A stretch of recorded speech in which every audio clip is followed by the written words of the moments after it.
नमस्कार। Welcome you all at linking loss. मैं हूं आदर्श मिश्रा। कैसे हैं आप सब? हाँ, जैसा कि यूजीसी ने अपनी ट्विटर हैंडल से ट्वीट करी थी, है ना, एक्स से ट्वीट करा था कि 4 तारीख को रिजल्ट आएगा। और रिजल्ट आ भी गया है। ठीक है, कल शाम को रिजल्ट आ गया था। कुछ टेक्निकल इशू की वजह से, या फिर यूँ कहें हम लोग, सर्वर काफ़ी लोड हो रहा था। सर्वर एरर की वजह से बहुत सारे बच्चों का रिजल्ट शो नहीं हो रहा था, है ना। लेकिन रिजल्ट आ गया था शाम को ही।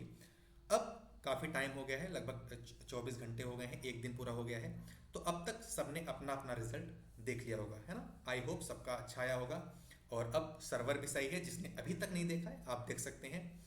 और सबसे पहले हार्डेस्ट कॉन्ग्रेचुलेसन उन सभी स्टूडेंट को जिन्होंने यूजीसी नेट दिसंबर 2025 को क्वालिफाई किया है। चाहे आप नेट क्वालिफाई हो, या फिर जेआरएफ क्वालिफाई हुए हो, या फिर पीएचडी क्वालिफाई क्यों ना हुए हो, आपने एक बहुत competitive national level exam clear किया है ना। ये अपनी जगह पे ही एक बिग अचीवमेंट है आप लोग के लिए। इसे आप सेलिब्रेट कर सकते हैं।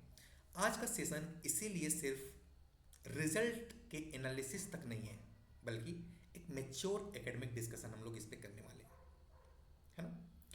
हाँ, ये सच बात है कि कट ऑफ काफ़ी हाई गई है ना। और इस वजह से कई सिंसियर स्टूडेंट थोड़े से इस एग्ज़ाम को मिस कर गए हैं, है ना। इसलिए आज हम ये भी देखेंगे कि बहुत ज़्यादा इमोशनल होने की आपको ज़रूरत नहीं है ना।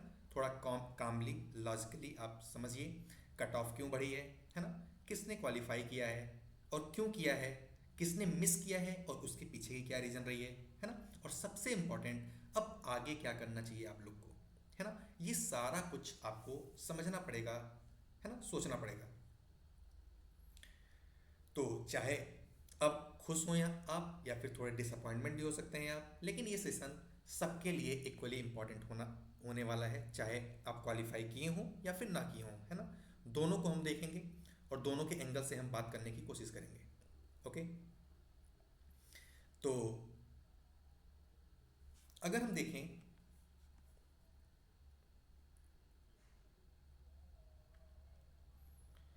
तो देखिए, टोटल 9,93,702 कैंडिडेट इस एग्ज़ाम में अभी फॉर्म भरे थे, है ना। कितने? इतने। और 7,35,614 कैंडिडेट अपीयर हुए थे एग्ज़ाम में। ठीक है। और जिसमें से 5,108 क्वालिफाई हुए जेआरएफ और असिस्टेंट प्रोफेसर के लिए, और 54,713 क्वालिफाई हुए असिस्टेंट प्रोफेसर और एडमिशन टू पीएचडी के लिए। और सिर्फ पीएचडी के लिए 1,17,058 लोग क्वालिफाई हुए हैं, है ना। मैं हमेशा से कहता हूं कि आप कोशिश करिए इन दोनों में फॉल करने का, है ना। इसका बहुत ज़्यादा सेंस नहीं होता, लेकिन फिर भी ये भी मायने रखता है, क्योंकि एग्ज़ाम इतना भी इजी नहीं होता है, बराबर है। और फिर हम लोग आगे अगर देखें तो अगर हम लोग कट ऑफ की बात करें थोड़ा सा, आपका एग्ज़ाम दिसंबर और जैन में कंडक्ट हुआ था। अगर लॉ पे आए हम लोग, जानते हैं आप 84 सब्जेक्ट में हुआ था। तो लॉ थोड़ा सा सर्च करना पड़ेगा। एक सेकेंड। ठीक है। देखिए, लॉ की कट ऑफ अगर आप अनरिजर्व की देखेंगे तो कितनी गई है।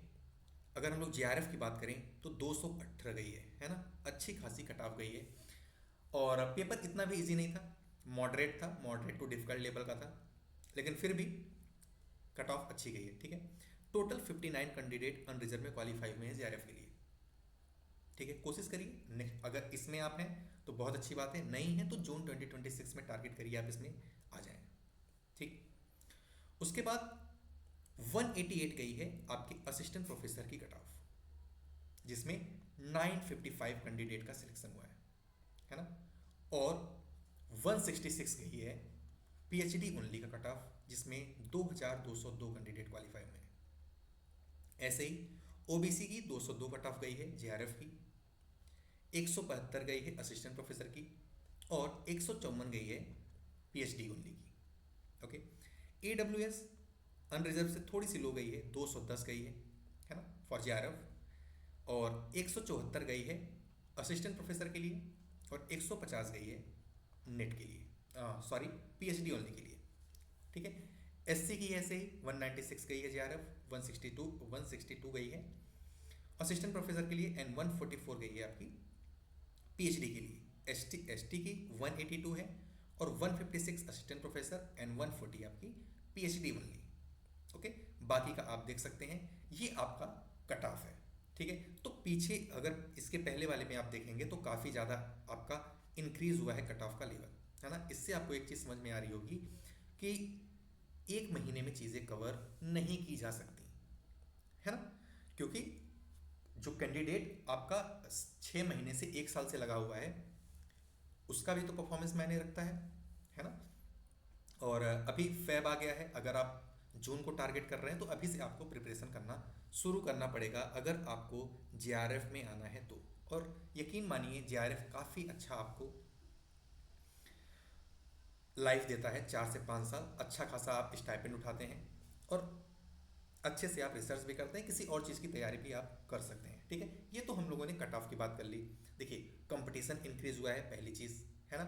पेपर क्वालिटी थोड़ी सी कॉन्सेप्चुअल थी, फैक्चुअल कम था, है ना, और प्रीआईक्यू बेस भी कम था, तो इसलिए मॉडरेट पेपर थी, लेकिन फिर भी कट ऑफ आई गई है आपकी, है ना। और नेगेटिव मार्किंग नहीं होने की वजह से भी कुछ लोग अच्छा अटेम्प्ट कर जाते हैं, तो इससे भी एक चांसेस रहते हैं हाई होने के लिए, है ना। अब बात कर लेते हैं जिन्होंने क्वालिफाई किया है, तो उनको बहुत बहुत बधाई हो सबसे पहले। और मैं हमेशा से कहता हूँ कि आपने सिर्फ एक एग्ज़ाम नहीं, है ना, अपनी एकेडमिक कैपेबिलिटी प्रूफ करी है इस एग्ज़ाम को क्वालिफाई करके। ठीक, तो जो नेट क्वालिफाइड स्टूडेंट हैं वो असिस्टेंट प्रोफेसर के लिए एलिजिबल हो जाते हैं, है ना। पीएचडी एडमिशन में उन्हें एडवांटेज मिलता है। एडवांटेज क्या, अब वो भी एक क्वालिफिकेशन है, उसमें एक क्राइटेरिया है, 3rd कैटेगरी बन गई है, तो आप पीएचडी में भी जाना चाहते हैं तो उसके लिए भी आप क्वालिफाई हो गए हैं। और जो जो जेआरएफ क्वालिफाइड स्टूडेंट हैं उन्हें स्टाइपेंड में मिलेगा, रिसर्च अपॉर्चुनिटी आपके लिए खुल गई है ना। और एकेडमिक कैरियर का आपका स्ट्रॉन्ग फाउंडेशन भी एक बन गया है। लेकिन याद रखिए नेट सिर्फ एक माइलस्टोन है ना, डेस्टिनेशन आपका कुछ और है। ये चीज़ आप थोड़ा सा ध्यान में रखिएगा, डेस्टिनेशन ही आपका कभी नहीं है। अब थोड़ी सी बात करते हैं कि जिन्होंने इस एग्ज़ाम को क्या किया है, मिस कर दिया है। ठीक है, अब जिन्होंने मिस कर दिया है मैं उनसे कहना चाहता हूं, प्लीज़ एक बात आप ध्यान से सुन लीजिए। नेट नेट जो है वो क्लियर ना होना आपकी कैपेबिलिटी का प्रूफ नहीं होता। ठीक है, बहुत बार 2 से 5 मार्क्स से सिलेक्शन रुक जाता है, इसका मतलब ये नहीं कि आप कैपेबल नहीं हैं, है ना, तो आप वीक हैं इसका मतलब ये भी नहीं होता। इसका मतलब सिर्फ इतना है कि स्ट्रेटेजी में आपके थोड़ा सा गैप था, थोड़ा सा लैग था, है ना, उसको आप आगे सही करके फिर से क्लियर कर सकते हैं, है ना। कॉमन मिस्टेक लोग क्या करते हैं, मोस्ट स्टूडेंट रिवीजन नहीं कर पाते, है ना, पेपर 1 को बहुत लाइटली ले लेते हैं जिसको नहीं लेना चाहिए, प्रीवाइक्यू को एनालिसिस नहीं करते हैं, है ना। जब तक आप किसी एग्जाम के प्रीवियस ईयर क्वेश्चंस को एनालिसिस नहीं करेंगे तब तक आप उस एग्जाम को समझ नहीं पाते हैं, है ना। तो लेकिन अच्छी चीज़ ये है कि ये सब जो मिस्टेक है ना ये करेक्टेबल होती हैं। आप अभी नहीं तो अब से, अभी तक नहीं किया अब से आप करेक्ट कर सकते हैं इसको। ठीक है, और थोड़ी सी हम लोग बात कर लेते हैं कि कौन कौन से क्वेश्चन आपके डिलीट हुए हैं, है ना, कुछ थोड़ा सा उस पर भी डिस्कशन हो जाए कि कौन कौन से क्वेश्चन डिलीट हुए हैं। ये सारे अलग अलग सब्जेक्ट्स का कट ऑफ है जो आप देख पा रहे हैं। हाँ देखिए, एक क्वेश्चन आपका डिलीट हुआ है, क्वेश्चन नंबर जो आईडी था वो 3170, है ना, ये क्वेश्चन नंबर आपका डिलीट हुआ है। अब इसलिए मैं कहता हूं कि आप क्वेश्चन सारे अटेम्प्ट करके आइए। अब जिसने इसको अटेम्प्ट किया था उसको 2 नंबर मिलेगा, चाहे उसने गलत अटेम्प्ट किया है चाहे सही अटेम्प्ट किया है, क्योंकि डिलीट हो गया है। लेकिन जो स्टूडेंट इसे अटेम्प्ट नहीं किए थे, अनअटेम्प्टेड छोड़ के चले आए थे, उनको इसका 0 ही नंबर मिलेगा। समझ रहे हैं आप? इसलिए कोशिश किया करिए कि आप क्वेश्चंस छोड़े ना, सारे क्वेश्चंस को अटेम्प्ट करके आए। अच्छा, कुछ 1-2 क्वेश्चंस हैं जिसके आपको देखने को मिलेंगे कि इन्होंने 2 ऑप्शंस को करेक्ट माना है, जिसमें से एक जो 3090 का है, इधर आप देख सकते हैं, है ना, जिसने 3 ऑप्शन करेक्ट किया है उसको भी नंबर मिलेगा, और जिसने 4th किया है उसको भी नंबर मिलेगा, है ना। एक बार आप क्वेश्चन आईडी से क्वेश्चन देख लीजिएगा कौन कौन सा क्वेश्चन है, जब हम लोग पेपर सोल्यूशन करेंगे तो वहाँ पे हम लोग डिटेल में देखेंगे। ओके, और क्वेश्चन नंबर 3107 में भी ऑप्शन 1 और ऑप्शन 2 दोनों आपका करेक्ट इन्होंने बताया है।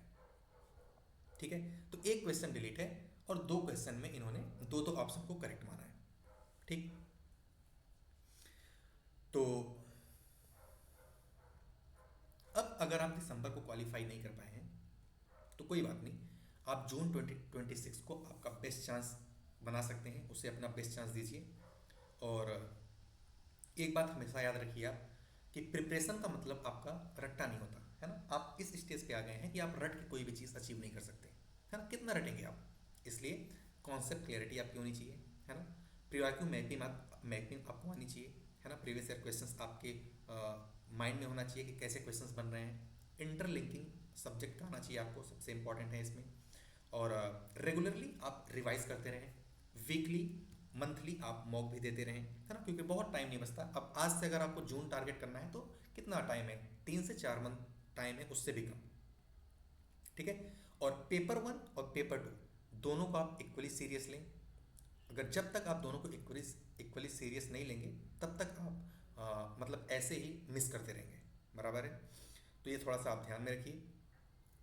तो और कल भी मैंने बताया था, मतलब इसके पहले वाले लेक्चर में भी, कि यूजीसी नेट आपका एक अटेम्प्ट का एग्ज़ाम नहीं है, इसको आप दे सकते हैं। बहुत सारे जेआरएफ होल्डर्स ऐसे भी हैं जिन्होंने second attempt, third attempt, even fourth attempt में जेआरएफ को क्लियर किया है ना। तो डीमोटिवेट नहीं होना है, आपके पास 2 से 3 मंथ में एक अच्छी चीज़ इस एग्ज़ाम की ये है कि ये विद इन टाइम आपका एग्ज़ाम कंडक्ट कराती है ना। आपने देखा होगा, चाहे वो जून की साइकिल हो, चाहे वो दिसंबर की साइकिल हो, है ना। कितना टाइम हो गया अभी एग्ज़ाम कंडक्ट हुए, लेकिन विद इन 1 मंथ आपका रिजल्ट डिक्लेयर हो गया है ना। तो ये आपको सोचने का टाइम नहीं देता है। अगर आप दिसंबर नहीं कर पाए तो जून आप टारगेट कर सकते हैं आसानी से, बराबर है। तो ये थोड़ा सा ध्यान रखिएगा।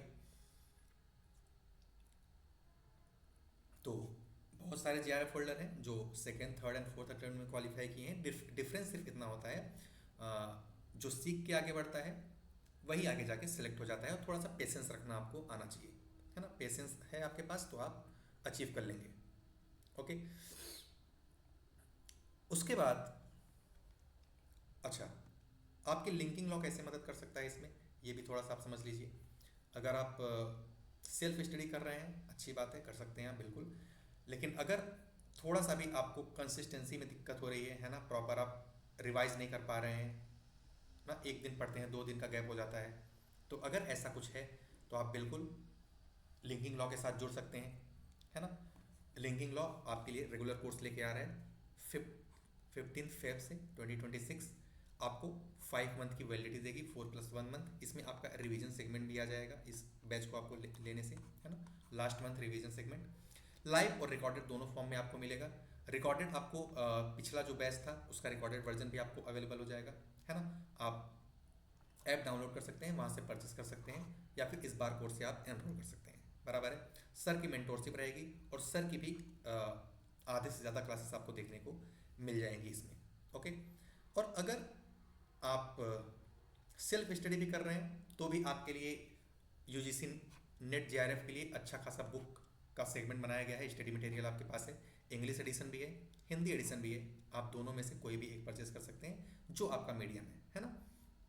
तो इससे भी आप अपनी प्रिपरेशन को बूस्ट कर सकते हैं। और साथ ही साथ नेट जेआरएफ के लिए आपको 5 मॉडल पेपर भी बनाया गया है, जिसे आप परचेस कर सकते हैं। ऑफलाइन भी दे सकते हैं, ऑनलाइन भी दे सकते हैं, है ना। तो दोनों तरीके से आप दे सकते हैं। ऑफलाइन भी आपको हार्ड कॉपी में ये मिल जाएगा, आपको बुकलेट 5 सेट है ना। उससे आप अपनी जो एग्ज़ाम है, जो आपकी प्रिपरेशन है, इसको आप चेक कर सकते हैं, उसको आप वेरीफाई कर सकते हैं। ओके, तो दैट्स ऑल फॉर टुडे। मिलते हैं नेक्स्ट वीडियो में, तब तक के लिए आप खुश रहिए। Thank you so much, thank you everyone.